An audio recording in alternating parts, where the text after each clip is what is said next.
그 23년 3회 전기 이론 문제를 풀도록 하겠습니다. 네, 첫 번째 문제 보시면 이제 콘덴서가 직렬로 접속이 되었다. 그때 어느 한쪽에 걸린 전압의 크기가 어떻게 될까요? 이런 것도 이제 그림을 한번 이제 그려보면 우리가 조금 더 이제 문제를 풀기 수월하게 될 수 있겠고요. 이렇게 이제 그림을 한번 그려보죠. 콘덴서가 직렬로 연결되어 있다라고 했고요. 하나는 40짜리고 40 마이크로페럿이고 하나는 이제 60 마이크로페럿입니다. 그렇죠? 그리고 전압을 얼마를 가했냐면 100볼트를 가했죠. 100볼트를 가했어요. 마이크로페럿이고 얘도 마이크로페럿이고. 그렇죠? 100볼트를 가했다. 그때 어느 쪽 콘덴서에 걸리는 전압이냐면 여기 40 마이크로페럿 쪽에 걸리는 전압이 얼마일까요? 이제 이렇게 물어본 거죠. 우리가 전압 분배 법칙이라고 다 기억을 하실 테고요. 근데 얘를 이제 해석할 때에는 저항이면은, 그죠? 저항이면 우리가 조금 더 이제 이해하기가 좀 쉽게, 예를 들어서 V1, 만약 얘를 그냥 저항이라고 보세요. 저항이면 얘가 이제 R1 플러스 R2 분의 이제 R1의 전체 전압 이렇게 되는 거죠. 근데 이제 콘덴서하고 저항은 이제 서로 반대로, 저항은 전압하고 이제 비례하는 관계가 있고, 여기 나오는 요 콘덴서는 그렇죠? 저항하고 전압하고 이제 반비례하는 관계가 있으니까, 그렇죠? V는 IR이죠. V는 IR 이렇게 되는 건데, 여기서는 이제 얘가 이제 콘덴서인 경우에는 식이 어떻게 되냐면 이제 용량성 리액턴스죠. 그렇죠? 용량성 리액턴스인데 이 용량성 리액턴스는 식을 어떻게 쓰냐면 J의 오메가 C분의 1 이렇게 쓰죠. 전압하고 요 C 값은 서로 반비례하는 관계가 있으니까는 요 위에 들어가는 요 분자에 들어가는 값이 반대다라고 이제 기억을 좀 해두시면 될 것 같아요. 그래서 식은 어떻게 쓰느냐? 우리가 여기서 구하고 싶은 V1 요건 어떻게 구하냐면 분모는 똑같아 C1, C2. 근데 얘가 만약에 비례했으면 위에가 C1 이렇게 쓰면 되는데 전압하고 반비례하니까 얘는 C2 이렇게 쓰면 되죠. 그리고 전전압 이렇게 쓰면 됩니다. 그래서 값을 다 대입을 한번 해보면 얘는 40 플러스 60 그쵸? 분의 60이 되는 거죠. 그리고 전압은 100볼트다 이렇게 되는 겁니다. 그래서 걸리는 전압이 얼마냐면 60볼트다 이렇게 되는 거죠. 그쵸? 위가 이제 더한 100이니까는 이렇게 날아가면은 60볼트다 이렇게 되는 겁니다. 그래서 그림을 한번 그려보시고 얘가 직렬인지 병렬인지. 그래서 이렇게 회로 문제는 그림으로 그리면은 실수도 안 하니까 그림을 좀 그려서 연습하는 연습을 이제 해보시면 좋을 것 같아요. 그 다음 문제. 그림 회로에서 교류 전압을 가했을 때 전력이 어떻게 될까요? 뭐 이런 그림이죠. 이렇게 저항하고 리액턴스. 아까 이제 우리가 1번 문제에서는 이제 용량성 리액턴스고 이렇게 코일 같은 것을 우리가 뭐라고 부르냐면 유도성 리액턴스라고 부르는 거죠. 그렇죠? 턴스 이렇게 부르는 거죠. 그래서 저항하고 유도성 리액턴스가 직렬로 연결되어 있고요. 전압은 얼마를 가했냐면 이제 100볼트를 가했습니다. 100볼트를 가했어요. 그렇죠? 100볼트를 가했을 경우에 전력이 얼마일까요? 그렇죠? 전력을 물어봤는데 이 전력이라는 게 종류가 세 가지가 있어요. 뭐가 있냐면 피상전력이라는 게 있고 유효전력이라는 게 있고 무효전력이라는 게 있죠. 이것들은 단위로 우리가 구분할 수 있는데 얘는 VA, 그렇죠? 얘는 와트, 그리고 얘는 VAR 이렇게 쓰는 거죠. 단위가. 근데 문제를 보시면 문제에는 안 나왔지만 보기에 전력이 얼마냐 이렇게 물어봐 놓고 단위가 와트로 나왔죠. 그렇죠? 와트로 나왔을 경우에 우리가 이 전력을 어떻게 구하냐면 VI 코사인 세타 이거나 아니면 I 자승 R이나 아니면 R분의 V 자승으로 구하는 거죠. 그렇죠? 여기가 저항이 들어가야지 유효 전력이에요. 저항이 들어가야지. 요 부분에 임피던스가 들어가면 피상전력이고 리액턴스가 들어가면 이제 무효전력이 되는 거죠. 근데 우리는 유효전력을 구하는 거니까 여기에다가 이제 대입을 하면 되겠죠. 그래서 여기다 이제 대입을 하시면 되는데 직렬회로죠. 직렬회로에서는 뭐가 동일할까요?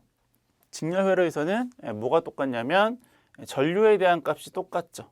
전압은 여기에 걸리는 전압하고 여기에 걸리는 전압하고 그 저항에 따라서 이제 값이 달라지지만 직렬로 연결됐을 경우에는 어디에 흐르는 전류든지 다 똑같죠. 여기에 흐르는 전류나 여기에 흐르는 전류나 여기에 흐르는 전류나 값이 다 동일합니다. 그래서 저렇게 직렬로 연결된 우리가 전력을 구할 경우에는 요 식을 적용을 하는 거죠.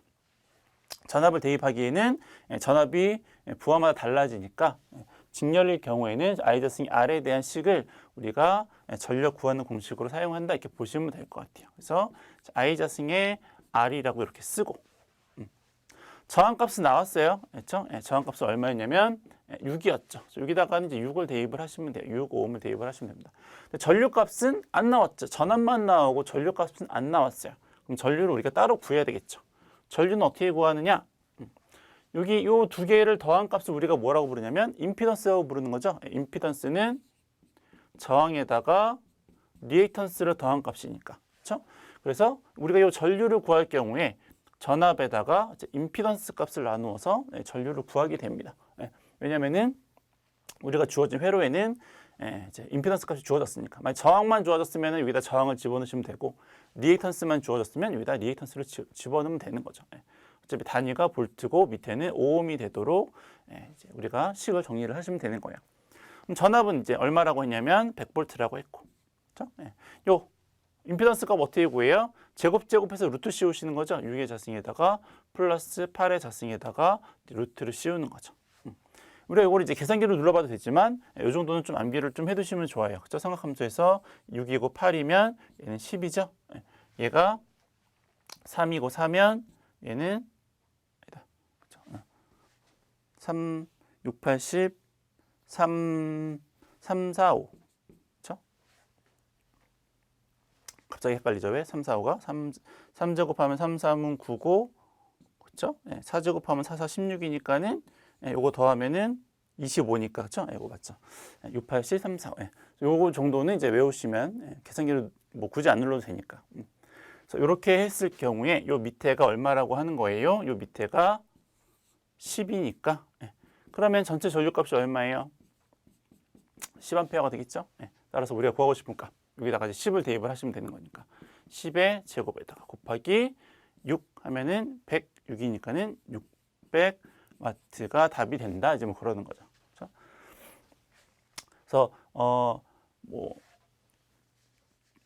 어려운 문제는 아닌데 굉장히 중요한 개념들이 많이 들어가니까는 잘 살펴봐 주세요. 전력에 대한 어떤 개념도 들어가고, 그렇죠? 임피던스 뭐 이런 개념도 들어가고, 어떤 전력, 그렇죠? 이런 개념 들어가니까 요 이제 한 문제를 잘 파악을 하면은 어떤 전력에 대한 내용들, 임피던스 이런 내용들 다 우리가 이해를 하고 있다라고 이제 알 수 있는 거니까 잘 이해하시면서 풀어주시면 좋을 것 같아요. 그래서 2번의 답이 4번이 됩니다. 넘어가시고.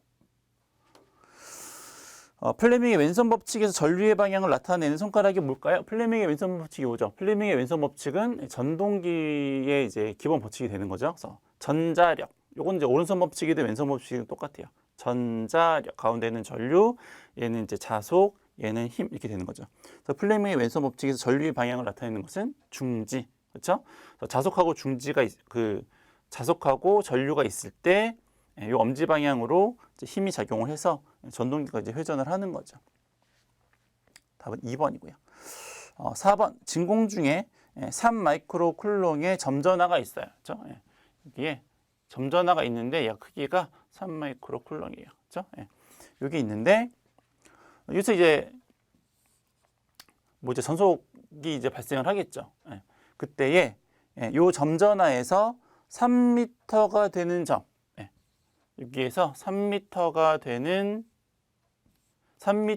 점의 전개가 얼마일까요? 이렇게 물어본 거죠. 그렇죠? 진공 중에 놓인. 그러면 우리가 이 전개를 어떻게 구할 수 있어요? 전개를 구하는 식. 이 전개 2는 어떻게 구할까요? 4 마이크로 입실론 제로 분의 1에 곱하기 R 제곱 분의 전하량 이렇게 되는 거죠. 단위가 그래서 어떻게 돼요? 볼트 퍼 미터 이게 되는 거죠. 전개의 세기. 그래서 문제에서 다 주어졌어요. 예, 요거는 3마이크로 쿨롱이라고 했고요. 이라고 했고, 예, 요 이제 미터는 아까 몇 미터 떨어졌다라고 했냐면은 3미터가 떨어져 있다. 그렇죠? 3미터가 떨어져 있다. 이런 거고. 주어지지 않는 값이 예, 요 진공중의 이제 유전율에 대한 값인데 예, 요것도 이제 암기를 좀 해두시면 좋죠. 예, 요 전체 값이 얼마냐면 9 곱하기 10의 9승이다. 그렇죠? 그래서 요거는 결과적으로는 이렇게 구할 수 있는 거죠. 9 곱하기 10의 9승에 곱하기 얘는 3마이크로페러시니까 10의 마이너스 6승이죠. 그리고 3m의 제곱. 그래서 요거를 이제 계산기로 누르면 3,000이 나오는데 3,000 볼트/m 메타가 나오니까 답은 이제 4번이 되겠다. 뭐 이런 거죠. 굉장히 좀 이제 중요한 식들이죠. 이런 것들. 어떤 전하가 이제 있을 경우에 그 전하에서 얼마만큼 떨어진 거리에 전개가 얼마일까요? 하는 이런 식들. 요거랑 이제 비슷한 식 중에 두 개의 전하가 있을 경우에 그 사이에 작용하는 힘이 이제 얼마일까요? 뭐 그런 식도 요거랑 이제 모양이 비슷하죠. 이렇게 비슷한. 그래서 요 형태는 기억을 좀 잘 해두시면 좋습니다. 시험에서 종종 나오고 식으로도 이제 물어보고 이렇게 계산 문제로도 이제 물어보니까 바로 밑에 있는 문제가 그거죠. 플러스 Q1하고 마이너스 Q2가 있어요. 두 개 이제 진공 사이에 R만큼 거리에 있는 거죠. 그렇죠? Q가 1이 있고 여기에 Q2가 있어요. 얘는 플러스고 얘는 마이너스니까는 둘 사이에는 어떤 힘이 작용을 하냐면 서로 다른 거니까는 서로 당기는 힘이 이제 발생을 하겠죠. 그때 그 두 개에 발생하는 힘, 그 F를 어떻게 구할까요? 라고 하는 거죠. 어떻게 구하냐면 아까 했던 식하고 비슷하죠. 1에다 곱하기 Q1 곱하기 Q2의 거리의 제곱. 요걸 우리가 쿨렁의 법칙이라고 부르고, 요 식에서도 요 부분을 9 곱하기 10의 9승이라고 표현을 했죠. 이것도 같이 암기를 좀 해두세요. 그래서 이제 5번의 답이 3번이 되겠네요.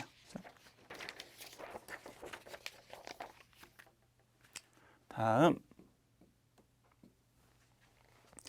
전격 전압에서 1kW의 전력을 소비하는 저항에 전격의 90%의 전압을 가했다. 전력은 어떻게 될까요? 그렇죠? 우리가 이제 뭐 전력에 대한 문제 종종 푸는데 여기 이제 여러 가지 이제 식들이 존재를 해요. 여태까지 우리가 많이 썼던 식이니까는 뭐 한 번 더 써보죠. 그렇죠? 이렇게 와트에 대한 단위니까는 킬로와트죠. 전력을 소비하는 이런 전력을 소비하는 저항에 전격의 90%만큼에 대한 전압을 가했대요. 그렇죠? 그러면 저항은 일정한 상태에서 저항은 일정한데 거기에다가 전압만 줄인 거죠. 10%를 줄인 거예요. 그럼 우리가 여기다 어떤 식을 쓸 수 있냐면 저항은 일정한 상태에서 그렇죠? 전압과 전력에 대한 관계가 어떻게 될까요? 이제 이렇게 보는 거죠. 여기에서 보시면 아시겠지만 얘가 일정하다면 전력은 전압의 자승에 이제 비례하는 관계가 있겠죠. 그럼 여기다가 0.9를 한번 대입을 한번 해보면 0.81만큼에 대한 값이 나오는 거죠. 그렇죠? 그리고 전력은 0.81만큼에 대한 값으로 바뀝니다. 전압이 10% 줄면 전력은 0.18만큼의 크기로 줄어드는 거죠. 얘가 1kW다라고 했으니까는 1kW는 1000W죠. 1000W 곱하기 0.81 그럼 얘가 어떻게 돼요? 810W. 810W. 전압을 10%만큼 줄이면 전력이 원래는 1000이었는데 10%만큼 전압을 줄이면 전력에 대한 값이 810W가 된다더라라고 하는 겁니다. 그렇죠? 이런 이제 그 비례반비례 관계로 이제 푸는 문제들이 여러 개 있으니까는 연습을 좀 잘 해두세요. 답은 3번입니다. 7번.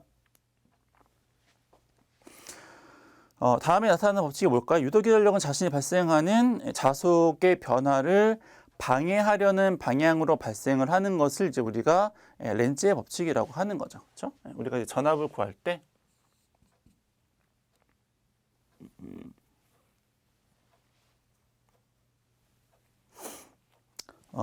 자신이 발생하는 자속의 변화를 방해하는 거니까 식을 이제 요걸 써야 되겠네요. dt분의 d파이. 그렇죠? 시간에 따라서 변하는 자속이 권수를 통과할 때 전압이 발생을 하는 거죠. 근데 그때 발생하는 전압은 자속을 방해하는 방향으로. 좀 그림을 한번 그려보면 예를 들어서 이렇게 변압기가 있으면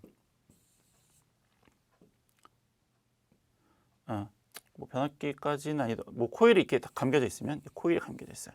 코일이 감겨져 있고 여기에 이제 전류 자속이 이제 요 위에서 아랫 방향으로 이렇게 흐른다고 치죠. 이렇게. 그러면 발생하는 기전력의 방향이 이 자속을 방해하는 방향이니까는 위쪽 방향으로 발생을 한다더라. 이제 뭐 그런 거죠. 요걸 이제 우리가 렌츠라는 이제 과학자가 이제 발견을 했기 때문에 렌츠 법칙이라고 이제 부르는 거죠. 그래서 답은 이제 2번이 되겠고요. 뭐 이런 이제 기본적인 개념들은 기억을 좀 해두셔야 되겠죠. 렌츠 법칙은 워낙 많이 나오니까 밑에 정의가 있으니까는 정의 한번 읽어보시고 핵심적인 내용만 쓰시면 되죠. 렌츠의 법칙을 뭐 외워서 기술하십시오 이런 문제는 없는 거니까는 그 렌츠의 법칙 중에서 핵심이 되는 게 뭐냐 그것만 이제 보시면 돼요. 그래서 방해하는 방향으로 전류가 흐른다. 전류가 발생한다. 뭐 이런 식으로 기억을 좀 해두시면 되겠고요. 1A/h는 몇 쿨롱일까요? 쿨롱은 전하량에 대한 단위죠. 전하량. 전하에 대한 거죠. 이걸 우리가 어떻게 구하냐면 이 전하량은 전류가 시간적으로 흐른 양을 이제 우리가 전하량이라고 부르는 거죠.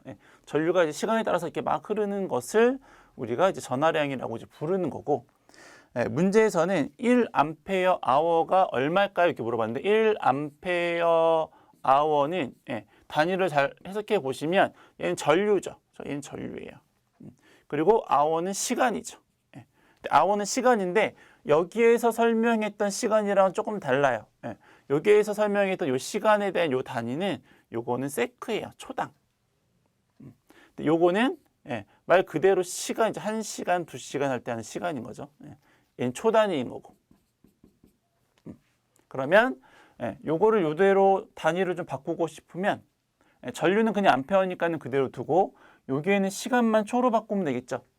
1시간이 얼마예요? 1시간이 초로 바꾸면 1시간은 60초가 60개만큼 있는 거니까는 3600초가 되는 거죠.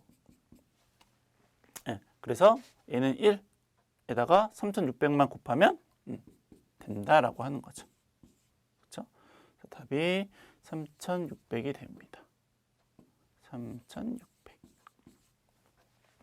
자, 답이 얼마냐면 어디 갔어? 8번이죠. 답은 이제 2번이 되겠다라고 하는 겁니다. 그렇죠? 그래서 뭐 그 앞에 이제 문제에서도 이제 설명을 드렸지만은 단위만 잘 보면 아니 문제만 잘 읽어도 답을 알 수 있는 문제들이 꽤 종종 나오니까 혹시 모르더라도 한번 단위 한번 좀 이렇게 좀 잘 한번 보시고 문제 한번 꼼꼼히 한번 읽어보시고 그러면 답을 찾을 수가 있습니다. 답은 2번이고요. 9번 Y결선에서의 성간전압과 상전압에서의 상전압에 대한 관계가 어떻게 될까요? Y결선에서 그렇죠? 우리가 이제 Y결선이라고 하는 게 있고 델타 결선이라고 하는 게 있죠. Y결선은 이렇게 Y자 모양으로 결선을 한 거고 델타 결선은 이제 이렇게 델타 모양으로 뭐 저항이 있다고 치고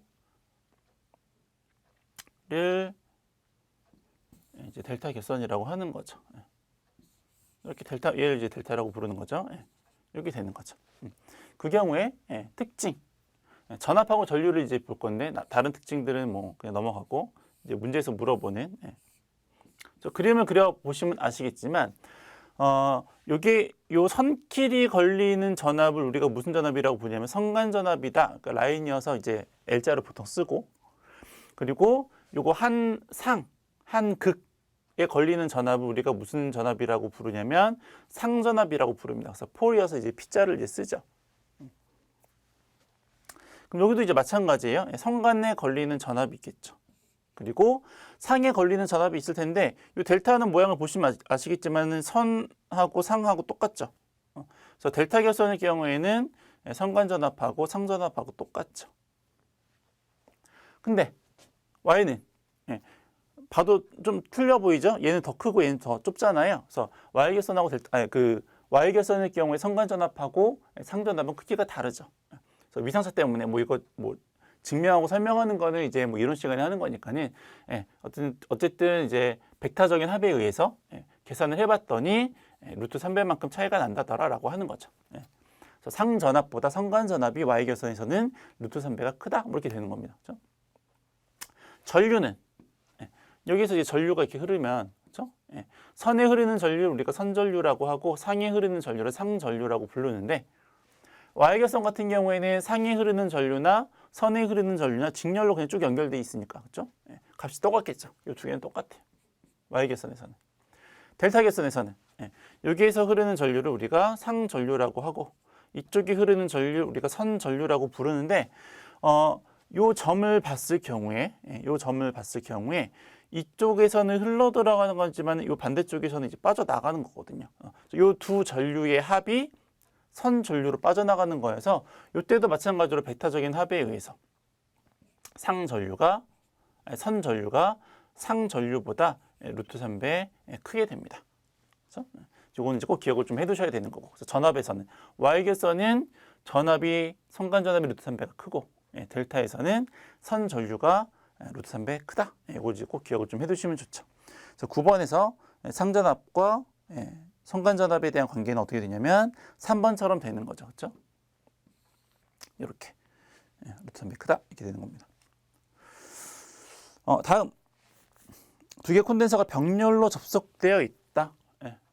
두 개의 콘덴서가 병렬로 머릿속으로 잘 이미지가 안 떠오르면 그림을 그리면 되죠. 그렇죠? 이렇게. 얘가 병렬이죠. 병렬로 접속이 되어 있다. 전압은 200V고 200V고 그리고 C1은 10마이크로페럿이고 얘는 10마이크로페럿이고 그리고 C2는 5마이크로페럿이다. 조건이 이제 주어졌어요. 이때 C1에 축적되는 얘가 C1이고 이거 C2죠. 여기에 축적되는 전하는 얼마가 될까요? 라고 하는 거죠. 식을 어떤 걸 써요? 식, 전하, 콱 씹어죠. 콱 씹어. 그렇죠? 정전 용량에다가 전압을 곱하면 되는데 얘가 병렬회로죠. 병렬회로다 보니까 여기에 걸리는 전압이 똑같이 여기에다 걸리고 똑같이 여기에 걸리는 거죠. 200이 여기에도 200이 걸리고 여기에도 200이 걸려요. 왜냐면 병렬이니까. 그렇죠? 따라서 우리가 이걸 어떻게 계산할 수 있어요? 10 마이크로페럿이니까 10의 마이너스 6승이죠. 곱하기 전압이 얼마라는 거예요? 200 이렇게 된다는 거죠. 병렬이니까 똑같은 전압이 걸린다. 해서 계산기를 누르면 2000 마이크로 쿨롱이 된다더라. 뭐 그런 거죠. 아니다. 그냥 마이크로로 물어봤으니까는 여기가 마이크로니까 여기는 굳이 10의 마이너스 6승을 할 필요는 없죠. 그렇죠? 이거는 결과값도 어쨌든 마이크로 쿨롱을 물어본 거니까 여기도 마이크로 쿨롱이니까는 10 마이크로 쿨롱에다가 200볼트만큼을 이제 곱하면 여기 이제 200이 되는 거니까 2000이 되는 거니까 2000 마이크로가 되는 거죠. 그렇죠? 이렇게. 그래서 답은 이제 4번이 된다. 그림 그리는 거. 그리고 콱 씹어. 그렇죠? 지금 나오는 식들 다 중요한 식들이고 여러 번 시험에 나오는 식들이니까 꼭 기억을 암기를 꼭 해두세요. 다른 식들은 몰라도 일단 지금 이제 출제되는 모든 문제들에 대한 식은 암기를 좀 다 해주시면 좋을 것 같아요. 다음 문제 강자성체의 투자율에 대한 설명으로 이제 옳은 것은 무엇일까요? 투자율은 이제 우리가 보통 이제 뮤라고 이제 표현을 많이 하고 이제 얼마만큼 자화가 될까요? 그렇죠? 자기장에 대해서 얼마나 자화를 하는가 이런 걸 이제 우리가 투자율이라고 이제 부르죠. 그래서 투자율이 클수록 더 이제 그 자화가 쉽게 되는 이제 그런 물체라고 이제 보시면 돼요. 그래서 옳은 것은 투자율은 시기 그러니까 자속 밀도가 투자율에다가 자기의 세기만큼을 이제 곱한 값이기 때문에 따라서 우리가 투자율은 어떻게 쓸 수 있냐면 자속 밀도를 자기의 세기로 나눈 거죠. 그래서 두께랑은 상관없어요. 투자율은 매질의 두께랑 관계가 없고 옳은 거 찾는 거예요. 그래서 1번은 아닌 거고 2번은 투자율은 자화력에 따라서 그러니까 자화력이라고 하는 거는 어떤 이제 자기력선을 이제 만드는 능력이에요. 그거에 따라서 이제 크기가 달라지죠. 그러니까 아까 뭐라고 말씀드렸냐면 투자율은 자화가 되기 쉬운 것, 그렇죠? 자화가 되는 것을 이제 우리가 투자율이라고 이제 부른다라고 말씀드렸잖아요. 그래서 투자율은 요 자화가 되는 그 힘에 따라서 이제 크기가 달라지는 거죠. 그래서 아까 잠깐 말씀드렸다시피 자화가 잘 되는 것들은 투자율이 크고 잘 되지 않는 것들은 투자율이 작고 뭐 이렇게 되는 겁니다. 그래서 답은 2번이 되겠고요. 3번은 투자율이 큰 거는 자속이 통과하기 쉬운 거죠. 자속이 잘 흐르기 때문에 그래서 이제 자화가 잘 되는 거니까 잘못된 거고 4번 투자율은 자속 밀도 있죠. 자속 밀도랑 비례하는 관계가 있어요. 그러니까는 답은 이제 2번이 되겠네요. 다음 문제. 다음 중 콘덴서가 가지는 특성 및 기능으로 옳지 않은 것은 어떻게 될까요? 콘덴서가 뭐예요? 콘덴서가 이제 우리가 그림을 그리면 이제 이런 거죠. 어떤 물리적인 소자를 이제 우리가 콘덴서라고 부르는 거고 정전 용량인 거고. 얘는 이제 어떤 역할이냐면 전기를 저장하는 역할이 있는 거죠. 그렇죠? 얘는 전기를 저장하는 역할이 있어요. 그래서 이렇게 교류를 이제 가하면 직류를 가하는 경우랑 교류를 가하는 경우랑 조금 다르죠. 그렇죠? 직류를 가하면 어떻게 돼요? 요 콘덴서라고 하는 게 요 가운데에는 절연체가 있는 거죠. 여기 가운데는 이제 절연체가 있어요. 그러니까는 뭐 도선 연결돼 가지고 전류가 흐르는 건 아니에요. 단지 요 극판에 요 판에 전하들이 이렇게 축적이 되는 거죠. 이게. 만약에 직류 전원을 가했다면, 그렇죠? 그래서 만약 직류 전원을 가하면 초반에는 전류가 흐르는 것처럼 보이죠. 이쪽에는 플러스가 이쪽에는 마이너스 전하가 이제 막 모이니까는 흐르는 것처럼 보이지만 일정 시간이 지나면 부도체처럼 이제 되는 거죠. 절연체니까는 이쪽에 요 극판에 쌓일 만큼 다 쌓이면 그럼 이제 더 이상 전하가 움직이지 않으니까는 전류가 이제 흐르지 않는 것처럼 이제 보이는 거고. 그래서 여기에다가 직류에 대한 전원을 이제 가하는 게 아니라 보통 이제 교류에 대한 전원을 사용을 하는 거죠, 그렇죠? 그러면 이제 어떻게 되냐면 얘도 전기가 통과하는 건 아니고. 얘가 이제 플러스가 마이너스가 되면 이제 이쪽에는 플러스 전하가 이쪽에는 마이너스 전하가 극판에 막 붙어 있다가 얘가 뒤집어지면 교류는 이제 한 번씩 플러스 마이너스가 뒤집어지면 여기에 있던 충전된 것들이 다시 이쪽으로 이제 모이는 거죠. 그래서 충전됐다가 방전됐다가 하는 것을 우리가 외부적으로 봤던 전류가 흐르는 것처럼 느끼는 거지 얘를 뚫고 전류가 흐르는 건 아닌 거예요. 그렇죠? 어쨌든 콘덴서에는 전하를 이제 충전하는 전기를 어떤 저장하는 특성이 있다 이렇게 보는 거고요. 두 번째 상호 유도 작용을 하는 거는 콘덴서가 아니고 리액터죠. 그래서 요 리액터랑 요 리액터가 서로 영향을 주죠.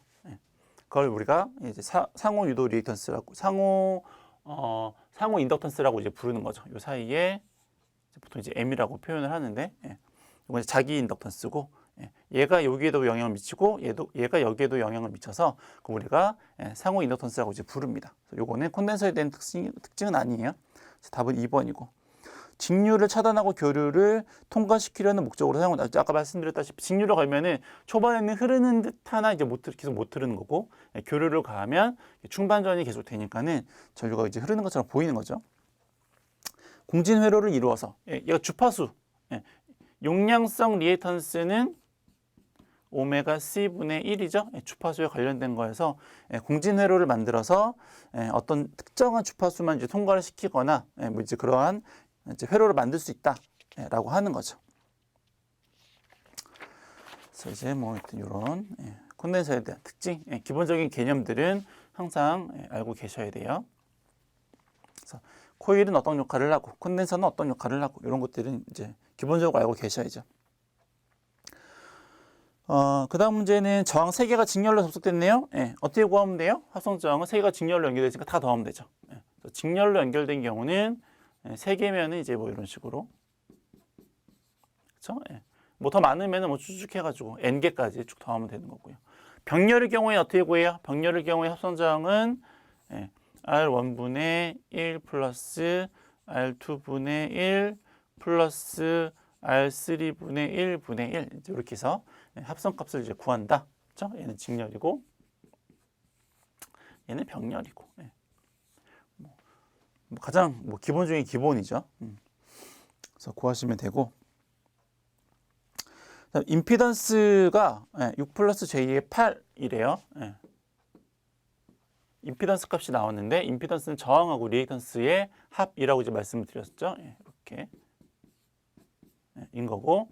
근데 저항 값이 얼마라고 하는 거냐면 6이라고 했고요. 리액턴스 값은 얼마라고 했냐면 이제 8이라고 했어요. 그렇죠? 네, 문제에서 뭘 물어봤냐면 얘는 저항이고 얘는 리액턴스인데 그래서 저항이 얼마냐, 리액턴스가 얼마냐 이렇게 물어봤으면 이제 뭐 바로 답을 했었을 텐데 걔를 물어본 게 아니고 서셉턴스가 얼마냐. 서셉턴스는 또 뭐예요? 서셉턴스는 또 뭘까요? 요거를 어떤 이제 직렬, 아까 이제 직렬을 해석할 때에는 회로의 직렬을 해석할 때에는 저항이라는 단위를 사용을 하면 편하지만 병렬 회로를 우리가 그 해석을 할 때에는 그거의 역수인 모우 이에 대한 값을 가지고 해석을 하는 게 좋은 거죠. 그렇죠? 그러니까 이렇게 직렬로 연결된 회로는 아까도 했었지만은 요거 해석할 때 전체 저항은 R1 플러스 R2 얼마나 간단해요. 심플하죠. 근데 아까 병렬 해봤지만 약간 좀 복잡하잖아요. 그래서 그런 것들을 해석하기 위해서 병렬 회로를 해석하기 위해서는 얘를 합성저항을 구하려고 봤더니 얘는 R1분의 1분의 1 플러스 R2분의 1분의 1 그러니까 복잡해. 그죠? 복잡하죠. 그래서 요거를 아예 좀 심플하게 요거를 역수에 대한 값을 우리가 하나 좀 만들어 보자. 그래서 걔를 이제 뭐라고 부르냐면 컨덕턴스라고 부르는 거죠. 요 컨덕턴스는 뭐냐면 저항의 역수예요. 지금 이제 우리가 저항만 보고 있으니까는 컨덕턴스는 저항의 역수입니다. 그래서 저항의 역수라고 치면 이제 우리가 요 병렬 회로를 어떻게 해석할 수 있냐면 요게 컨덕턴스가 저항분의 1이죠. 저항분의 1이니까는 요거랑 바꿔볼게요. 요거랑 바꿔볼게요. 그럼 모양이 어떻게 되냐면 요 두 개를 바꾸면 이렇게 되겠죠. R분의 1이 R분의 1 플러스 1 플러스 R분의 2분의 이렇게 되는 거죠. 그렇죠? 그래서 요 역수를 어떤 하나에 대한 기호를 만들었잖아요. 그러니까 얘를 컨덕턴스로 해석을 하면은 그냥 G1 플러스 G2 이렇게 되는 거예요. 훨씬 더 심플하죠. 그러니까 병렬 회로로 해석할 경우에는 저항보다는 이제 이렇게 되는 걸 단위를 이제 우리가 모으라고 하죠. 오음을 뒤집은 거죠. 오음을 뒤집은 거. 얘는 이제 단위가 오음인데 오음을 거꾸로 뒤집어서 이제 모으라고 하는 거죠. 그래서 이렇게 이제 해석을 하면은 더 편하니까는 무언가 이제 우리가 저항 소자들에 대한 역수를 이제 그런 개념을 이제 마련을 한 거죠. 하여튼 뭐 복잡하게 됐는데 어쨌거나 그래서 얘를 이제 뒤집은 값들을 우리가 뭐라고 부르냐면 임피던스를 뒤집은 값을 이제 우리가 어드미턴스라고 불러요. 이 어드미턴스는 임피던스분의 1이라는 값이고 방금 이제 앞에서 컨덕턴스는 이제 뭐라고 했냐면 저항분의 1이라고 말씀드렸고 그럼 거기에서 서셉턴스는 뭐냐면 이 B를 서셉턴스라고 부르는데 얘는 리액턴스분의 1입니다. 이렇게 불러요. 요거는 병렬에 대한 값 단위가 다 이제 모읍니다. 이렇게 라고 보시면 돼요. 그래서 뭐 먼 길 맞는데 그래서 요거니까는 여기 임피던스 값이니까는 요걸 뒤집어서 어드미턴스 값을 한번 만들어 보죠. 요걸 뒤집어서 어드미턴스 값을 만들어 보면 어드미턴스는 어떻게 돼요? 6 플러스 J의 8분의 1이 되는 거죠. 그죠? 근데 요게 밑에 이제 그 복소수가 있으니까는 위아래로 똑같은 위아래로 똑같은 거를 곱하죠. 뭘 곱하면 될까요? 6 마이너스 J의 8. 그렇죠? 위에도 6 마이너스 J의 8 이렇게 해야 되겠죠? 그러면 이제 이거 지우면은 원래 식하고 똑같아지는 거니까. 그럼 이 밑에 있는 값이 얼마가 되냐면 이 밑에 있는 값은 100이 되고, 그렇죠? 636, 864 해가지고 더하면은 이제 100이 되는 거고, 아니다. 맞죠? 네, 100이 되는 거고, 그런 다음에 저 위에 값을 나누면 되죠. 그러면 이 값이 어떻게 되냐? 네. 그럼 요거를 좀 정리를 해보면 100분의 6에 마이너스 j의 100분의 8이 되겠네요. 네. 요거 그냥 소수로 표현하면은 0.06 마이너스 j의 0.08 이렇게 돼요. 그때에 우리가 얘를 컨덕턴스라고 부르는 거고요. 요 놈을 서셉턴스라고 부르는 겁니다. 그렇죠? 그래서 요 플러스 j의 8에 대한 서셉턴스에 대한 값이 얼마일까요? 라고 하면 0.08이 되는 거죠. 답이 2번입니다. 그렇죠? 뭐 기본적인 내용이니까 다시 한번 말씀드리면 얘를 이렇게 쓸 수가 있고, 그렇죠? 요거에 대한 역수를 우리가 어드미턴스라고 하는데 얘는 이렇게 쓸 수가 있다. 뭐다? 그렇죠? 이렇게 이제 기억을 해두시면 됩니다. 이거의 역수. 뭐 이거의 역수가 있어도 되겠네요, 그렇죠? 그래서 기억을 좀 해두세요. 다음은 0.25랑 0.23에 대한 자기 인덕턴스를 직렬로 접속을 했다. 그렇죠? 소자에 대한 문제가 많네요. 이렇게 L1, L2 이게 자기 인덕턴스고, 아까 이제 말씀드렸다시피 서로 영향을 주니까 이제 상호 인덕턴스가 있어요. 합성 인덕턴스의 최대값이 얼마일까요? 이게 이제 가극성이냐 감극성이냐에 따라서 식이 좀 이제 달라지는데, 감극성과 가극성을 다 한번 적용을 해보면 L1, L2 플러스 마이너스 상호 인덕턴스 이렇게 되는 거죠. 그래서 요거는 가극성일 때, 그렇죠? 가극성일 때, 요거는 이제 감극성일 때. 근데 우리가 문제에서는 인덕턴스의 최대값이 얼마냐 이렇게 물어봤기 때문에 마이너스는 빼고 이제 플러스를 이제 대입을 해가지고 쓸 거예요. 플러스가 당연히 크죠. L2 플러스 2 상호 인덕턴스 이렇게 구할 거고요. 그때에 요 상호 인덕턴스 값이 주어졌으면 좋은데 주어지지 않으면 요 상호 인덕턴스는 어떻게 구하시냐면 L1의 L2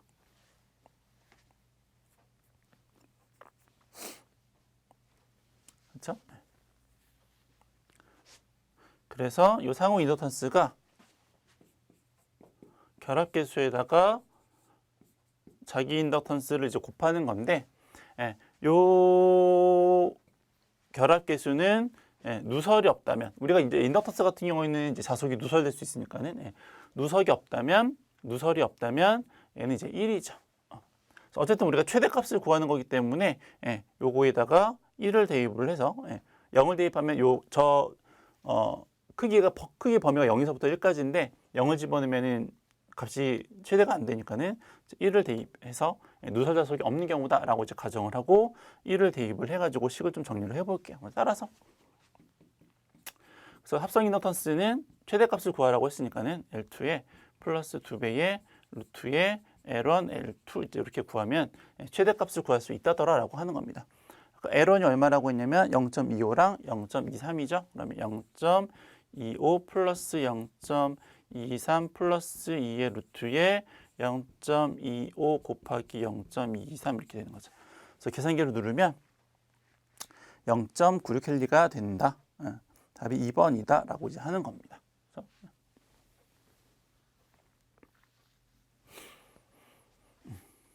뭐 다 기억을 해두세요. 위에 나오는 식들은 다 기억을 조금 해두세요. 만약 복잡한 식이 나오면 제가 말씀을 드릴 텐데, 지금은 다 기본적으로 여러분들이 꼭 문제를 풀 때 알아야 되는 이제 기본 식들만 나오니까 다 좀 기억을 조금 해두시면 좋을 것 같아요. 다음 문제. 전기 분해에서 금속 표면에 산화 피막을 만들어서 이것을 유전체로 이용한 것을 우리가 전해 콘덴서라고 부릅니다. 이건 어떤 뭐 정의들이니까는 거기에 이제 쭉 콘덴서 종류도 쭉 나왔죠.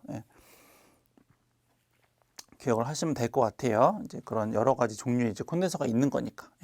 그냥 암기하는 문제니까는 뭐 일일이 설명할 건 없고. 17번에 평형 삼상회로에서 한 상의 소비 전력이 P라면 삼상회로의 전체 소비 전력은 우리가 보통 이제 요거를 전력 삼상일 경우에 삼상일 경우 단상일 경우를 먼저 보면은 단상일 경우는 우리가 전압에다가 전류를 곱하죠. 예. 만약에 와트면은 여기다 이제 역류를 하는 거고, 그렇죠? 예. 전력을 구할 때 얘가 삼상이면 여기에다가 루트 3배를 하죠. 그때의 이 전압하고 이 전류는 선간전압의 선전류입니다. 선간전압의 선전류. 선간전압의 선전류예요. 얘를 아까 이제 Y결선, 델타결선 했었잖아요. 그렇죠? 얘를 상전압의 상전류로 바꾸면 요게 그냥 3배가 돼요. 요 상전압의 상전류를 곱한 값을 우리가 뭐라고 부르냐면 요걸 우리가 이제 변압기 한 대 용량이라고 부르죠.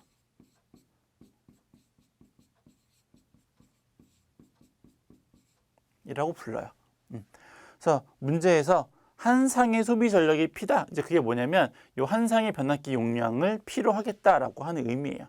그랬을 경우에 얘를 P라고 했을 경우에 전체 소비 전력은 어떻게 되는 거냐면 한 대 용량의 3배 이렇게 되는 거죠.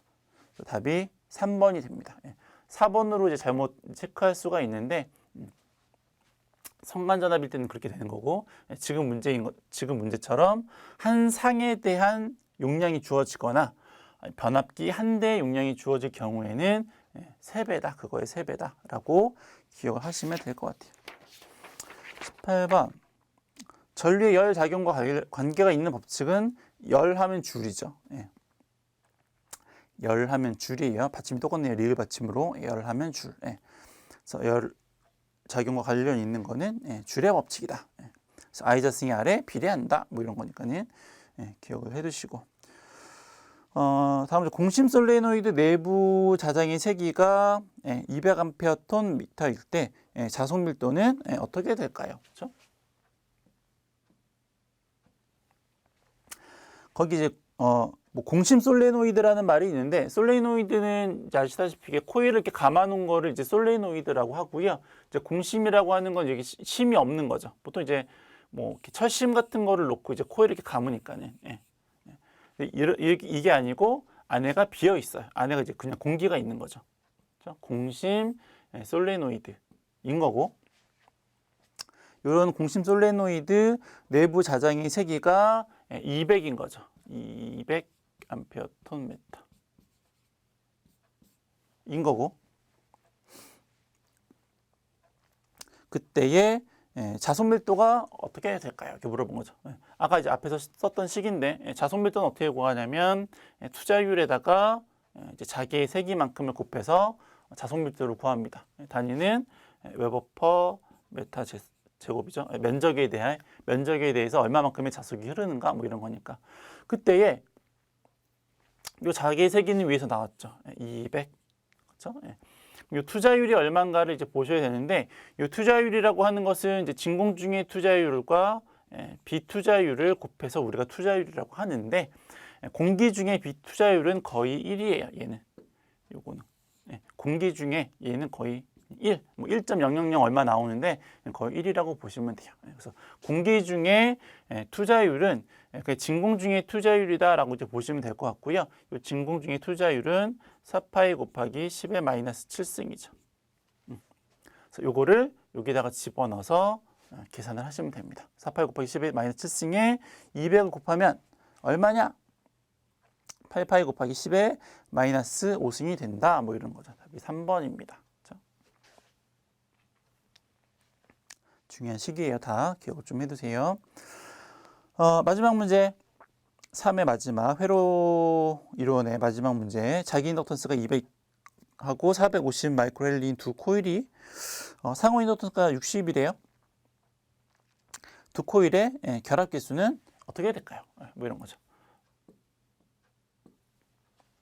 아까 이제 앞에서 상호 인덕턴스는 어떻게 구한다라고 했냐면 결합계수에다가 루트의 L1과 L2에 대한 직렬 연결했을 경우에 자기 인덕턴스에 대한 값이다 라고 이제 말씀을 드렸었고, 그러면 결합계수는 우리가 어떻게 구할 수 있어요? 얘는 어떻게 구할 수 있냐면 넘어가면 되겠네요. 루트 L1, L2분의 상호 인덕턴스 이렇게 구하면 되겠죠. 문제에서 나머지 조건들 주어졌죠? 상호 인덕턴스는 60이라고 했고요.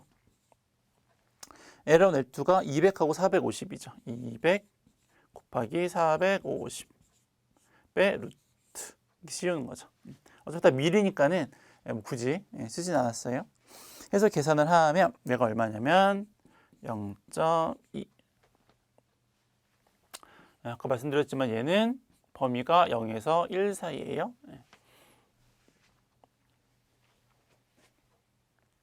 답은 그래서 2번이 된다. 뭐 이런 겁니다.